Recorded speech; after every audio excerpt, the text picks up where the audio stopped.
पाकिस्तान के बैन अल-अक़वामी शोहरत याफ्ता मुआलिज, समाजी कारकुन और मुसन्निफ हकीम मोहम्मद सईद ने 9 जनवरी 1920 को दिल्ली में आंख खोली। 2 बरस की उम्र में वालिद का साया सर से उठ गया। बचपन शरारतों में बीता, फिर इज़हार ज़हानत शुरू हुआ। जमाने का शऊर हुआ था तो सर में कई पहाड़ सर करने का सौदा समाया। तिब व हिकमत में कदम रखते हुए अपने भाई के साथ मिलकर अपने वालिद के कायम करदा इदारे हमदर्द की खिदमत में मसरूफ हो गए।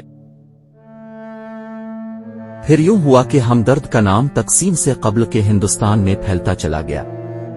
सईद पहले सहाफी बनना चाहते थे, लेकिन खानदानी काम को आगे बढ़ाने के लिए इससे वाबस्ता हुए। पाकिस्तान बनने तक हमदर्द एशिया में तिब्बी अदविया का सबसे बड़ा इदारा बन चुका था। तकसीम के बाद जब इंसानी तारीख की सबसे बड़ी हिजरत शुरू हुई तो सईद ने तमाम कारोबार, ऐशो आराम और दौलत छोड़कर पाकिस्तान का रुख किया और 9 जनवरी 1948 को कराची आ गए। शहजादा सदर्द की तरह वो सब कुछ खैरबाद कहकर जब कराची आए तो दिल्ली में पैकार्ड कार पर सफर करने वाले मोहम्मद सईद ने अपने साथ लाई हुई रूह अफ़ज़ा और ग्राप वाटर की शीशियां बेचने के लिए शहर का चप्पा चप्पा छान मारा, यहां तक कि उनके जूतों में सुराख हो गए।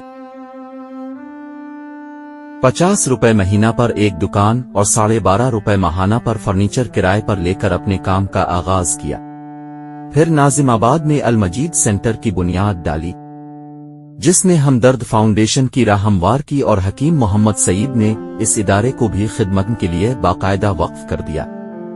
तिब्ब यूनानी का फरोग और उसे दुरुस्त मकाम दिलवाना हकीम मोहम्मद सईद की जिंदगी का अहम मिशन रहा।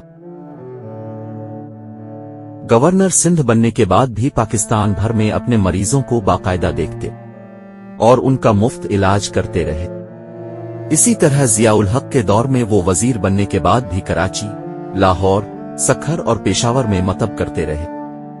सरकारी गाड़ी नहीं ली और न ही रहाइश, यहां तक कि वो गैर मुल्की जन मुबादला जो उन्हें सरकारी खर्च के लिए मिला था वो भी कौमी खजाने को वापस कर दिया। मोहतरमा फातिमा जिन्ना ने 14 अगस्त 1958 में हमदर्द के तिब्बी कॉलेज का बाकायदा इफ्तिताह किया, जिससे हजारों मुआलिज फारिग होकर लोगों का इलाज कर रहे हैं। हकीम मोहम्मद सईद ने तिब्ब और अदविया साजी को जदीद साइंसी खतूत पर उस्तवार किया।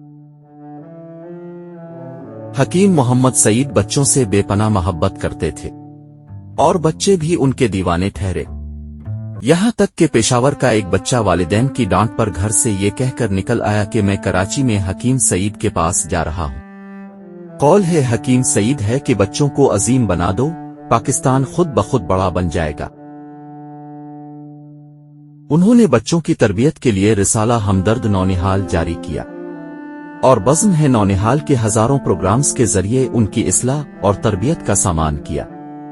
साथ ही हमदर्द नौनिहाल अदब के प्लेटफॉर्म से सैकड़ों किताबें शाये की।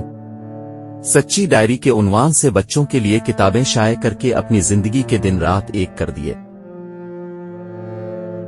गुजरते वक्त के साथ ही हकीम मोहम्मद सईद के दिल में इल्म और हिकमत के फरोग की तड़प बढ़ती रही और वो जुनून में बदल गई।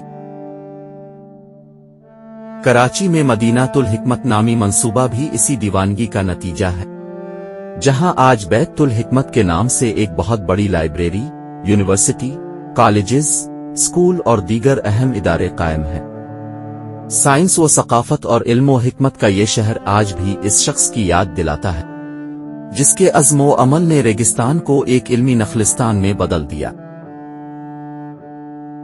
बज़्म है हमदर्द नौनिहाल, हमदर्द शूरा, शाम है हमदर्द और हमदर्द नौनिहाल असेंबली जैसे माहाना प्रोग्रामों में मुमताज आलिमों, उलमाए साइंस, अदीबों और दानिश्वरों को मदऊ करके न सिर्फ उनकी हौसला अफजाई की बल्कि उनके फिक्री नजरियात को आम आदमी तक भी पहुंचाया। हकीम मोहम्मद सईद ने दुनिया भर का सफर किया और लातादाद अहल इल्म को अपना दोस्त बनाया। वो हर साल दुनिया भर में तकरीबन 10,000 अफराद को ईदैन और नए साल के कार्ड भिजवाया करते थे। Jawaharlal Nehru, sir Mohammad Zafrullah Khan, Ian Stephen, Shah Hussain, Joseph Needham, doctor Akbar S Ahmed, Seyyed Hossein Nasr, Fatima Jinnah और दीगर हजारों शख्सियात उनके मद्दाहों में शामिल थे। ممتاز قلمکار ستار طاہر حکیم محمد سعید کی زندگی پر تحریر کردہ اپنی ایک کتاب میں ان کی آخری خواہش اس طرح بیان کرتے ہیں: میں ایسے حال میں فرشتہ موت کا استقبال کرنا چاہتا ہوں کہ میری نگاہوں کے سامنے ہمدرد اسکول اور الفرقان میں 5000 بچے تعلیم پا رہے ہوں۔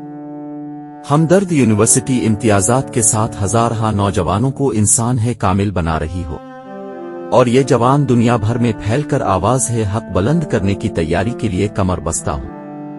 حکیم محمد سعید ایک مایہ ناز حکیم تھے، جنہوں نے اسلامی دنیا اور پاکستان کے لیے اہم خدمات انجام دی۔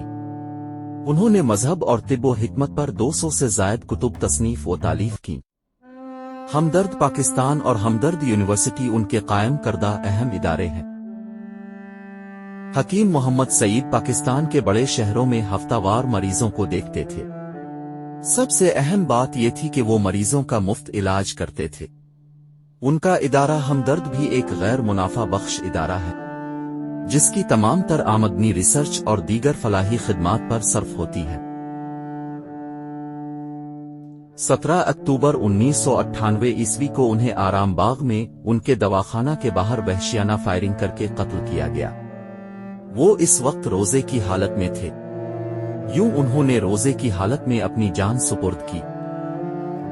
ویڈیو کو لائک اور شیئر کریں اور چینل کو سبسکرائب کریں۔